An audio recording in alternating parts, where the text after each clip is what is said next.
In examining Chicago's approach to gun control, it's crucial to understand the city's legal landscape.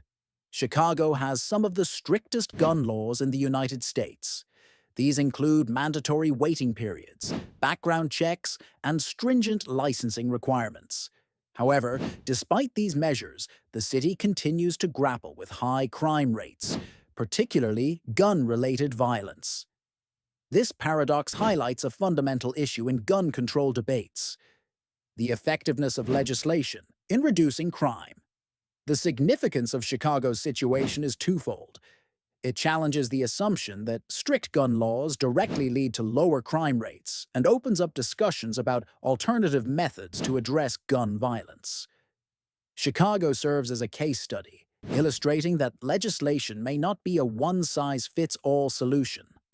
For instance, despite the bans and restrictions, shootings and gun-related homicides remain persistent issues. Specific examples include the consistent ranking of Chicago as one of the top cities for gun violence incidents, despite its rigorous regulations. Over several recent years, there have been numerous weekends where shootings surpass dozens, underscoring a severe public safety issue. This juxtaposition begs the question: are these laws effective, or do they inadvertently target law-abiding citizens while criminals continue to find ways to procure firearms? Supporters of this viewpoint argue that the data from Chicago exemplifies how determined criminals can bypass laws, rendering restrictions meaningless. Furthermore, some suggest that these laws inadvertently leave citizens defenseless, facing threats without the means to protect themselves. However, this point is not without its challenges and controversies. Critics claim that the surrounding region's lax gun laws contribute to the influx of illegal firearms into Chicago, thereby undermining the city's stringent policies. They argue that focusing solely on Chicago without considering broader, interconnected issues may lead to misleading conclusions. Additionally, some advocate for comprehensive national-level reforms rather than isolated local policies as a more effective solution.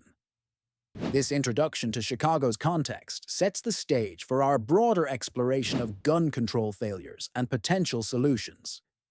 The city's experiences directly influence the primary arguments against restrictive gun laws as being ineffective in crime reduction, if not paired with other strategic measures.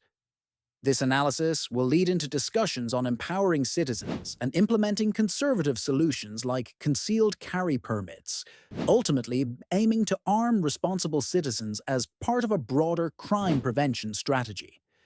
Comparative statistics of gun laws versus crime rates serve as a critical lens through which to understand the complexities of gun control and its effectiveness. This concept involves examining the relationship between the stringency of gun laws in a given area and the corresponding crime rates, particularly focusing on violent crimes involving firearms. In the case of Chicago, the city is often cited for its strict gun control policies, juxtaposed with persistently high crime rates, making it a focal point for discussions around the efficacy of such laws. The significance of this point is pivotal to the overall argument about why gun control can sometimes fail.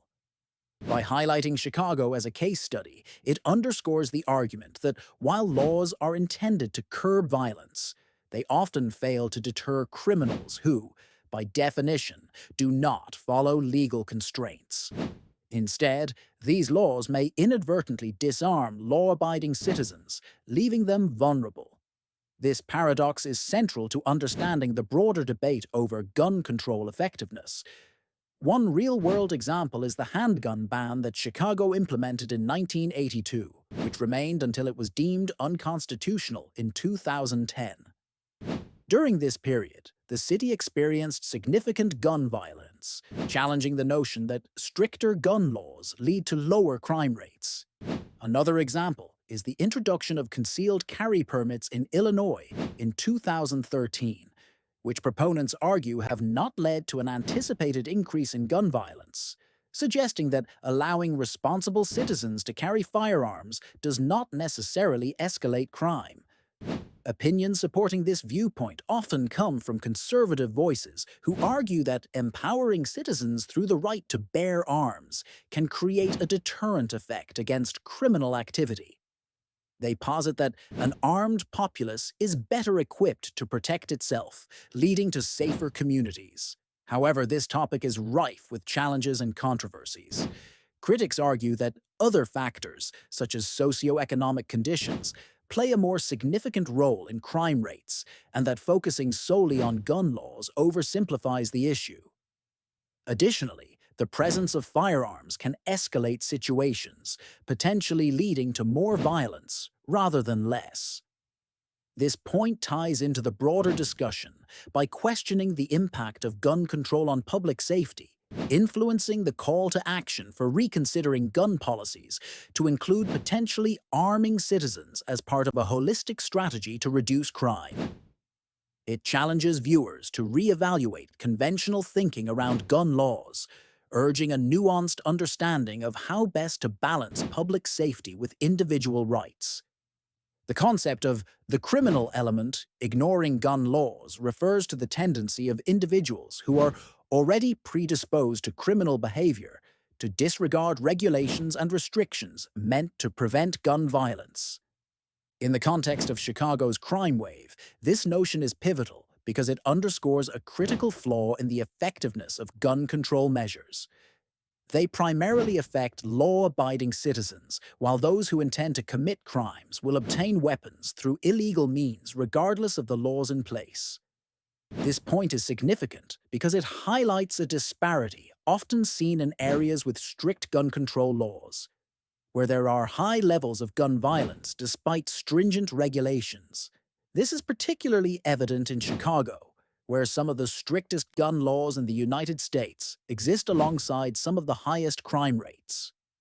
This juxtaposition suggests that laws designed to curb gun violence may not be sufficient if not enforceable or respected by the very individuals they aim to regulate. Two notable examples illustrate how criminals circumvent gun laws.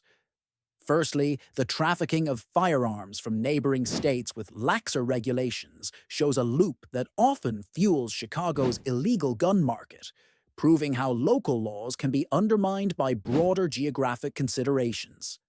Secondly, the existence of black markets where illegal firearms can be bought and sold further demonstrates the futility of strict laws in isolation when they are not accompanied by robust enforcement and cross-state cooperation.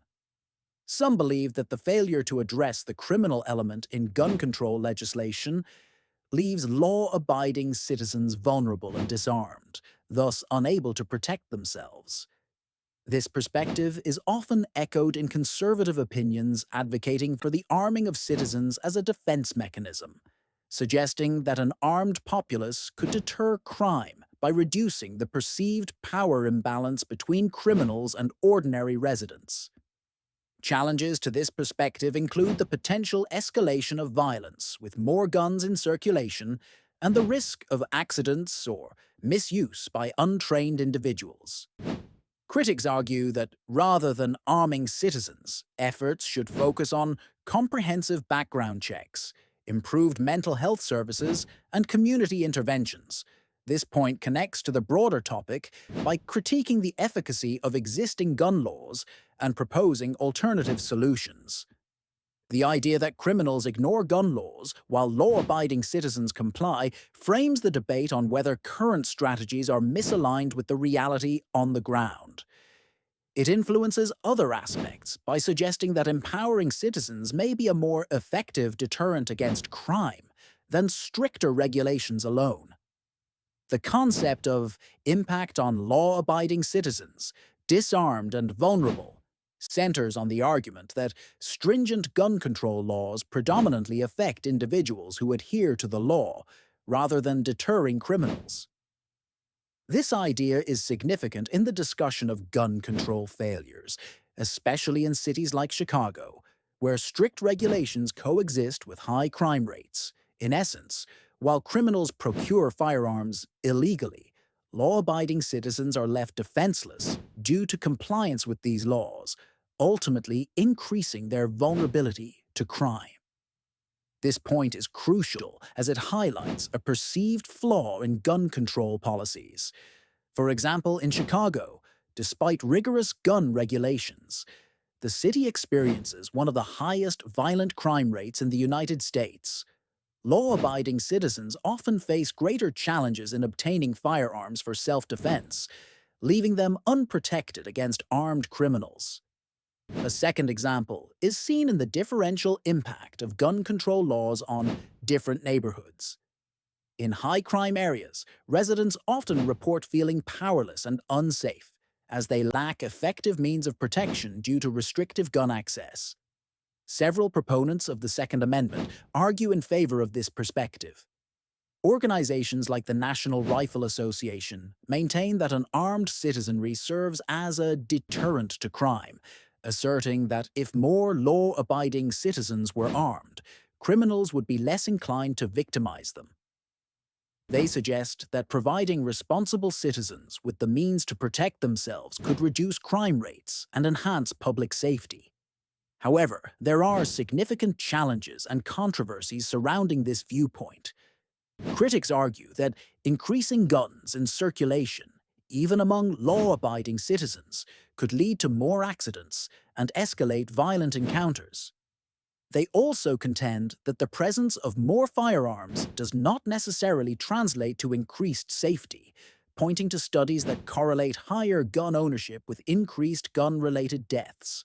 This point interweaves with the broader theme by suggesting that gun control laws, while intent on reducing crime, may inadvertently compromise the safety of citizens who comply with such policies.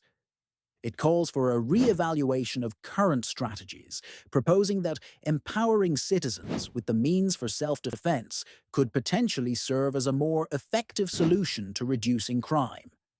This perspective feeds into conservative solutions advocating for relaxed gun regulations, thereby attempting to shift the narrative on how best to balance public safety with individual rights.